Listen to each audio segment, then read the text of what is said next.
جی ناظرین، head lines آپ نے ملاحظہ کی اور اب خبریں تفصیل کے ساتھ۔ سب سے پہلے ملک کی سیاسی منظرنامے کی اہم ترین خبر آپ سے شیئر کرتے ہیں۔ 21 وزراء اور ایک وزیر مملکت پر مشتمل نئی وفاقی کابینہ نے حلف اٹھا لیا ہے۔ ایوان صدر اسلام آباد میں ہونے والی ایک خصوصی تقریب میں صدر آصف علی زرداری نے وزراء سے حلف لیا۔ اس سلسلے میں تفصیل اطہر فاروق بٹر سے۔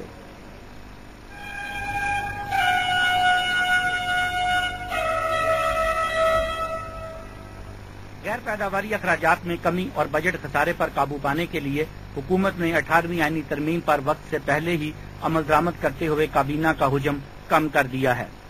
نئی کابینہ کے ارکان نے ایوان صدر اسلام آباد میں ہونے والی تقریب میں حلف اٹھایا۔ وزیر اعظم سید یوسف رضا گیلانی بھی حلف برداری کی تقریب میں شریک تھے۔ Do solemnly swear that I will bear true faith and allegiance to Pakistan.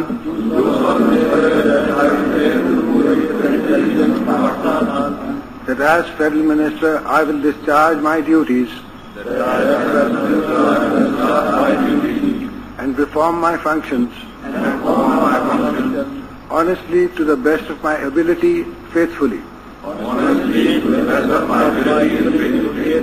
وزراء کے نام اور محکمے یہ ہیں: مخدوم امین فہیم تجارت، رحمان ملک داخلہ، سید خورشید شاہ مذہبی امور، سید نوید قمر نجکاری، ارباب عالمگیر خان مواصلات، میر چنگیز خان جمالی سائنس اور ٹیکنالوجی، شہباز بھٹی اقلیتی امور، Sardar Alhaj Muhammad Umar Gorgej postal services, doctor Firdous Ashiq Awan اطلاعات و نشریات، سمینہ خالد گھرکی ماحولیات، حاجی خدا بخش راجڑ انسداد منشیات، میر ہزار خان بجرانی صنعت و پیداوار، انجینئر شوکت اللہ ریاستیں اور سرحدی امور، ڈاکٹر عبدالحفیظ شیخ خزانہ، میاں منظور احمد وٹو امور کشمیر اور گلگت بلتستان، میاں رضا ربانی بین الصوبائی رابطہ، میر اسرار اللہ زہری خوراک و زراعت، مخدوم شہاب الدین ٹیکسٹائل، حاجی غلام احمد بلور ریلوے، چودھری احمد مختار دفاع اور بابر اعوان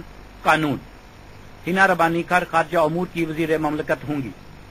پانی اور بجلی، پیٹرولیم اور قدرتی وسائل، ہاؤسنگ اور ورکس، انفارمیشن ٹیکنالوجی اور ٹیلی کام، دفاعی پیداوار، بندرگاہیں اور جہاز رانی، انسانی حقوق اور سمندر پار پاکستانیوں کی امور کی وزارتیں وزیر اعظم کے پاس رہیں گی۔ نئے وزراء نے پی ٹی وی نیوز سے انٹرویو میں کہا کہ وہ اپنی قیادت اور عوام کے اعتماد پر پورا اترنے کے لیے پہلے سے بھی زیادہ لگن سے فرائض انجام دیں گے۔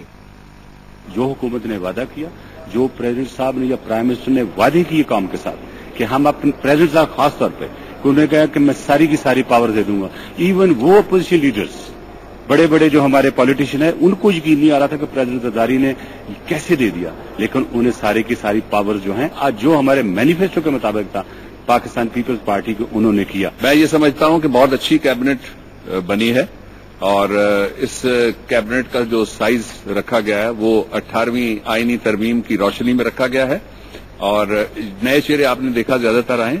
یہ وہ چینج تھی جس کو لانا اس وقت ضروری سمجھا پاکستان کی لیڈرشپ نے، اس کے لیے سب کا مطالبہ بھی تھا اور ہماری لیڈرشپ نے جو فیصلے کیے ہیں وہ بالکل درست ہیں۔ بڑا ضروری پہلو ہے کہ آپ کی پرسپشن جو ہے پاکستان کی آؤٹ سائڈ پاکستان کیا ہے، اور پاکستان سے باہر ہماری خواتین کے متعلق جو امیج پرسپشن ہے وہ اتنی انکریجنگ نہیں ہے۔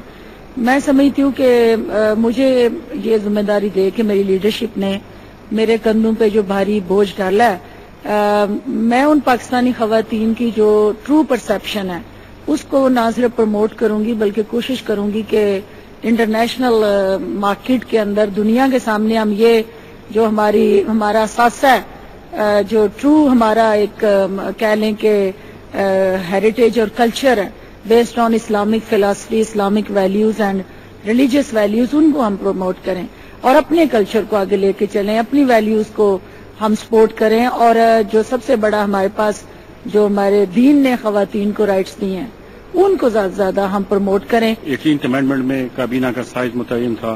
دوسرا یہ ہے کہ ہماری تقریباً 18 محکمے ڈیوالو ہو رہے ہیں، تو اس وجہ سے اور کچھ فائنینشیل کنسٹرینٹس بھی تھے تو اس وجہ سے کابینہ کو کم کرنا پڑا۔ باقی سب کی کارکردگی جو ہماری جو وزراء آج یہاں پہ نہیں ہے، میں ان کو خراج تحسین پیش کروں گا۔ انہوں نے اپنی محنت کی ہے، انہوں نے ڈیلیور کیا ہے اور یہ پرائم منسٹر صاحب اور پریزیڈنٹ صاحب نے